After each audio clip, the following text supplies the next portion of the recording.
ओम जय श्री हरि। आप सभी को कामिका एकादशी की हार्दिक शुभकामनाएं। श्रावण मास के कृष्ण पक्ष की एकादशी पवित्र एकादशी कामिका एकादशी कहलाती है। इस दिन भगवान श्रीधर की पूजा की जाती है। इस व्रत को करने से सभी कामनाओं की पूर्ति होती है। इसी से इसे कामिका कहा गया है। इसके करने से ब्रह्म हत्या तक का दोष निवारण हो जाता है। वास्तव में यह बहुत पवित्र और पुण्यदायी व्रत है जो हर प्रकार के पापों से मुक्ति दिलाने में समर्थ है। एक बार धर्मराज युधिष्ठिर बोले, हे भगवान, आप मुझे कृपा करके श्रावण कृष्ण एकादशी का क्या नाम है, इसकी विधि क्या है, इसमें कौन से देवता की पूजा होती है, यह सब बताइए। कृष्ण ने कहा, हे युधिष्ठिर, इस एकादशी का वर्णन एक समय ब्रह्मा जी ने नारद जी के पूछने पर उन्हें सुनाया था, वही मैं तुमसे कहता हूँ। ब्रह्मा जी ने कहा, हे नारद, श्रावण मास की कृष्ण पक्ष एकादशी का नाम कामिका है। उसके सुनने मात्र से अनंत फल मिलता है। इस दिन शंख, चक्र, गदा, पद्मधारी विष्णु भगवान का हरि, माधव, मधुसूदन आदि नामों से पूजन किया जाता है। गंगा, काशी, नैमिषारण्य और पुष्कर स्नान के फल से अधिक विष्णु भगवान के पूजन का फल होता है।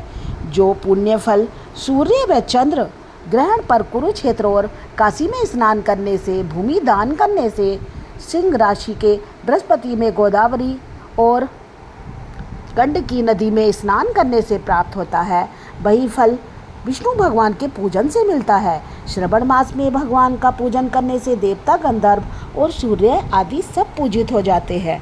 अतः पापों को नष्ट करने के लिए मनुष्य को कामिका एकादशी का व्रत और भगवान विष्णु का पूजन श्रावण मास में अवश्य करना चाहिए। जो भक्त लोग कामिका एकादशी के व्रत में विश्वास करते हैं और इसके साथ भगवान विष्णु का पूजन भी करते हैं, तो व्रत के प्रभाव से उनके सब देवों, किन्नरों, नागों, पितरों का पूजन हो जाता है। इसलिए मनुष्य को पापों से मुक्ति पाने के लिए यह व्रत अवश्य करना चाहिए। भगवान ने स्वयं बताया है, आध्यात्म विद्या से जो पुण्य मनुष्य को प्राप्त होता है, उससे अधिक पुण्य तो कामिका एकादशी के व्रत से मिल जाता है। यह व्रत मनुष्य को मरते समय नरक में जाने से बचाता है। इसके पुण्य प्रभाव से कोई योनि भी नहीं मिलती। जो व्रती इस एकादशी का व्रत करते हैं और भक्ति पूर्वक तुलसी दल भगवान विष्णु को अर्पित करते हैं, वे पापों से दूर रहते हैं। श्री विष्णु भगवान रत्न, मोती, मणि तथा आभूषण आदि से इतने प्रसन्न नहीं होते जितने तुलसी दल से होते हैं। तुलसी दल पूजन का फल भार चांदी और एक भार स्वर्ण दान के बराबर माना जाता है। ब्रह्मा जी बोले, कामिका एकादशी पर श्री हरि को तुलसी दल जरूर अर्पित करना चाहिए। ब्रह्मा जी बोले, हे नारद, मैं स्वयं भगवान की अति प्रिय तुलसी को सदैव नमस्कार करता हूँ। तुलसी को सींचने से मनुष्य की सब यातनाएं नष्ट हो जाती है। तुलसी के दर्शन मात्र से ही मानव के सब दुखों का विनाश हो जाता है और शरीर से तुलसी के स्पर्श करने से ही मनुष्य शुद्ध हो जाता है। तुलसी जल के स्नान से प्राणी की समस्त बाधाएं और यातनाएं समाप्त हो जाती हैं। जो श्रद्धापूर्वक भगवान के चरणों में तुलसी दल अर्पण करता है, वह भव सागर से मुक्त हो जाता है। कामिका एकादशी को रात्रि जागरण में दीप करने वालों को प्राप्त पुण्य का वर्णन करने में स्वयं चित्रगुप्त भी असमर्थ है। एकादशी व्रत के दिन प्रभु के समक्ष दीप जलाने वालों के पितर उस दिन स्वर्ग जाते हैं, तो उन्हें स्वर्ग जाने पर हजारों दीपकों की रोशनी प्राप्त होती है। ब्रह्मा जी कहते हैं, हे नारद, ब्रह्म हत्या तथा भ्रूण हत्या आदि पापों से नष्ट करने वाली इस कामिका एकादशी का व्रत मनुष्य को यत्न के साथ करना चाहिए। कामिका एकादशी व्रत के महत्व को श्रद्धा से पढ़ने तथा सुनने से मनुष्य सब पापों से छूटकर विष्णु लोक को जाता है। अब आपको इसकी एक कथा सुनाती हूँ।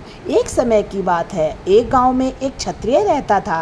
वह अपने आप पर बहुत गर्व करता खासकर अपनी शक्ति और बल पर उसे अभिमान था।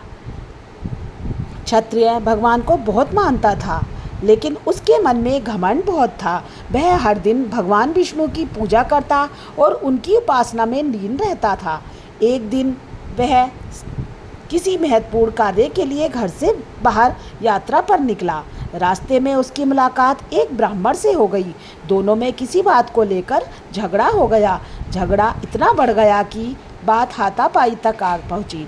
क्षत्रिय बहुत बलवान था, इसलिए ब्राह्मण अपनी दुर्बलता के कारण क्षत्रिय के भार को सहन न कर पाया और वहीं गिर गया और उसकी मृत्यु हो गई। ब्राह्मण की मृत्यु से क्षत्रिय हक्का बक्का रह गया। अपनी गलती का एहसास हुआ और वह बहुत पछताया। ये बात पूरी गांव में आग की तरह फैल गई।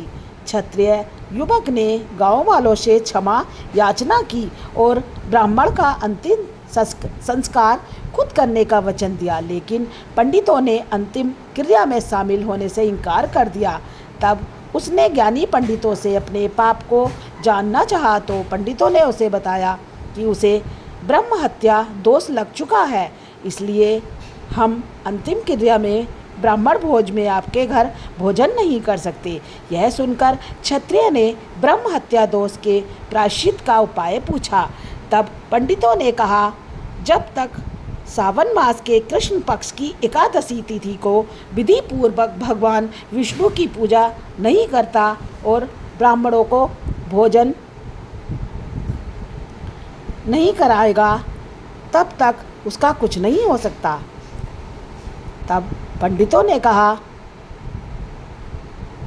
कि तुम सावन मास के कृष्ण पक्ष की एकादशी तिथि को विधि पूर्वक भगवान विष्णु की पूजा करो और दान दक्षिणा दो और ब्राह्मणों को भोजन कराओ और कामिका एकादशी पर तुलसी दल से भगवान श्री हरि को पूजित करो और दान पुण्य आदि करो। क्षत्रिय ने ब्राह्मण के अंतिम संस्कार के बाद पंडितों की सलाह मानते हुए कामिका एकादशी के दिन पूरी श्रद्धा और विधि के अनुसार भगवान विष्णु की पूजा की। फिर उसने ब्राह्मणों को भोजन कराया और दान दक्षिणा भी दी। इस तरह भगवान विष्णु की कृपा से वह क्षत्रिय ब्रह्म हत्या दोष से मुक्त हो गया। यह कामिका एकादशी सभी कामनाओं को पूरी करने वाली है और ब्रह्म हत्या जैसे पापों से छुटकारा दिलाने वाली है। जय श्री हरि, जय श्री हरि।